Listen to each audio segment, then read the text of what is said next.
Hi everyone, Bernard here. I hope you're all staying safe and well, and welcome to my film and TV channel. I hope you enjoy what I've got for you today, and please check out as you're watching this little links on screen as well for different things on my Facebook and Twitter, and of course my football channel as well.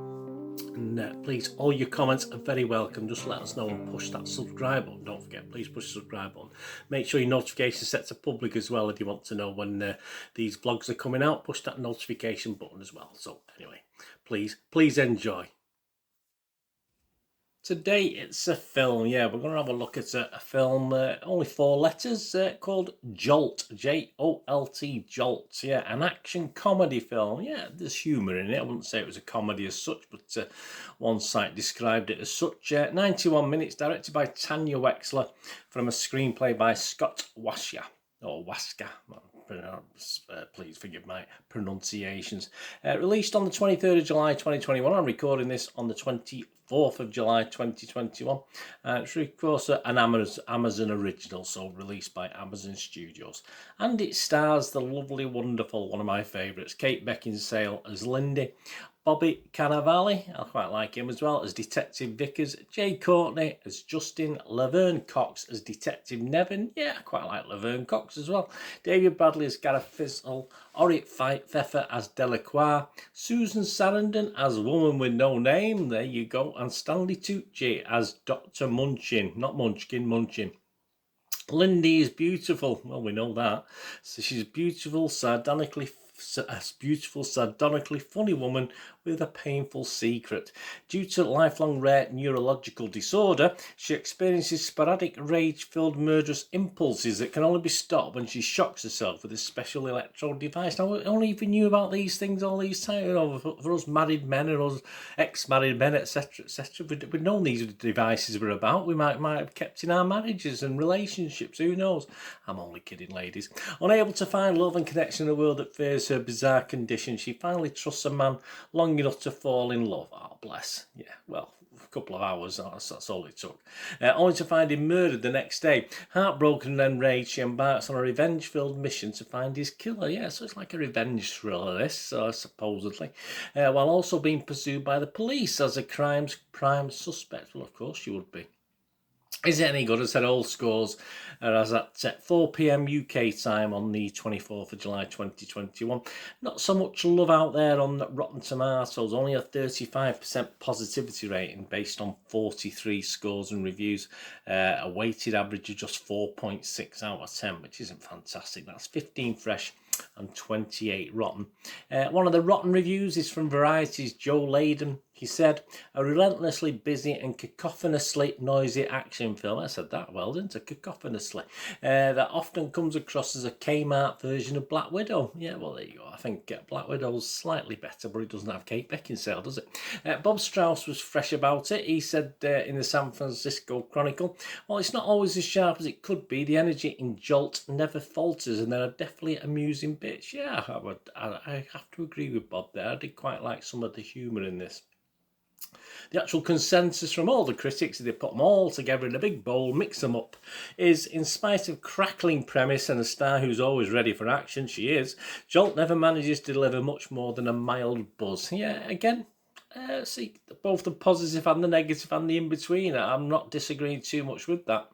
The Rotten Tomato audience, the public, 3.2 out of 5. We don't have a verified audience figure. That's just an overall Rotten Tomatoes audience. So over 6, isn't it? That's 6.4 out of 10. So that's not too bad. On Metacritic, is that any better? The other critics say, well, it holds a rating again. It's not particularly better. 45 out of 100 based on 14 critics. And of those 14, 2 gave it a positive review, 11 gave it a mixed, and just 1 gave it a negative. So not a total disaster. And it scores anywhere between 20 out of 100 and 70 out of 100. And one of the lowest scores was from Kate Erbland from IndieWire. She gave it 42 out of 100 and said, for a film built on the wild concept that bona fide action badass Kate Beckinsale has to wear an electrode-laden vest meant to shock her into submission before she maims everyone around her, there's only one response: how dare this film be so lethargic? Yeah, interesting. Perhaps a little bit far, but again, can't totally disagree. But The Guardian's Leslie Felprin, so it's not a Leslie as in Leslie as a man or a woman, I'm not too sure, but it's spelt like a man, Leslie, but so, anyway, I was going to say it from another woman's point of view, but you should probably not. 60 out of 100 from The Guardian's Leslie Felprin. I should have had a look, shouldn't I? My apologies, everybody. Altogether, this is flyweight fun, and that's all they had to say anyway, so it doesn't make a lot of difference. Right, Internet Movie Database, you, me, the Joe public. Yeah, interesting score. A little bit below that watchable rating of 6 out of 10 that we like to see. 2,507 scores and reviews left. 5.4 out of 10. So, not the greatest of that. 2,507, 1,544 scored. It's 6 or more, so not a bad proportion. Just again, just over 60%, 62%. So, yeah, it's one of those films that doesn't look as though it's going to be a total disaster, but it's not a total hit either, unfortunately. It's sort of middle of the road. So my little thoughts and my little score on this one. Of course, I'll watch pretty much anything with Kate Beckinsale in. Any sort, even an average film, she'll probably lift a little bit. Which is this an average film? She's lifted a little bit, possibly. So, despite some mixed reviews, I did sort of obviously rush out to watch this as soon as I could when I saw it. Oh, Kate Beckinsale, lovely hair as well. I love the hair in this, fantastic. Thankfully, it's not overly long, which is good. Obviously, they don't overdo the runtime, which is a tendency to do with a lot of these actiony films. And it was just about, if you take all the credits out, just over 80 minutes. So that's pretty spot on in my mind. I don't say this that I don't that I don't want to watch the aforementioned actor, but just that the plot wasn't particularly busy to fill in the time. So, I mean, I don't mind watching 80 minutes of our young lady Kate, but as I say, you've got to have a story there at the end of the day. There's only so much looking at a lovely lady on the screen is going to do as far as entertainment's concerned. I mean, so, yeah, it's just that the plot wasn't particularly busy to fill in that time. I mean, you sort of get the feeling that it could have could have filled the time very, very easily, but it all seemed a little rushed towards the end as well. So they seemed to sort of drag out bits a bit with the plot, and then the sort of good key moments at the end, they seem to rush into the last 5 or 10 minutes, which is a shame. They could have sort of extended those a little bit and got rid of some of the yawny bits in the middle.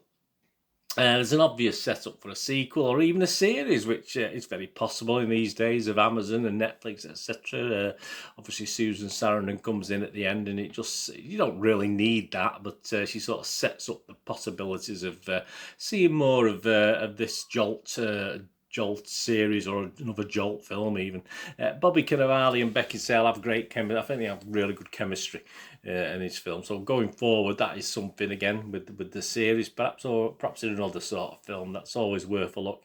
And I said the humour sort of more or less works in this. I did like the humour. It made me smile, which is I didn't laugh out loud particularly. It just made me smile with the little quirky one-liners, which is fair enough. I like that sort of thing in an action film anyway, because I'm not 100% action fan. I like a bit of a story. We haven't got a great story, which we don't particularly have here. A little bit of humour helps as well. I mean, if you sub to Prime, then it is an okay addition to their library, but as far as women action characters go, it's way from the best. But did I mention Kate Beckinsale's in it? But there you go, she's Kate Beckinsale as Black Widow. That'd be all right. I could live with that, no problem. So my little scores on the doors. Yes, it's Splinters and the Bum Time. I'm just going to give it a 5.5 out of 10, which is more or less in line with Internet Movie Database. It's my little score that says it wasn't a total disappointment, but it's not really a watchable rating, so I can't really highly recommend it to you out there.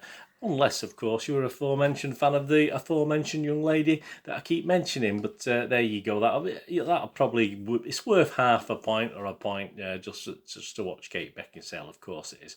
I didn't expect too much from it. As I said, I've seen the bad reviews, and I wasn't disappointed because I didn't get too much from it. But yeah. I'm not even going to mention a name again. We did get to see someone for 80 minutes, so that's fine. So 5.5 out of 10. Let me know anyway. Say you don't have to be a Kate Beckinsale. I've been a Kate Beckinsale fan since the first stuff she did. I just think she's fantastic, and I think that accent, very. I mean, I'm an English guy myself, but usually them sort of accents would annoy me just a little bit. That sort of well groomed accent, but obviously depends who's actually speaking it, doesn't it? That makes the difference. Anyway, there you go. Hope you enjoyed that. Let me know what you think. All you're going to do the rest of the day, have a great one. Look after yourselves, look after your friends, look after your families. More importantly, let's all look after each other. So we meet here again on the Film and TV channel, or perhaps if I flit across, have a look at my Citizen channel, my football channel. I only ask one thing. Stay safe, everyone. Thanks for watching. Bye for now.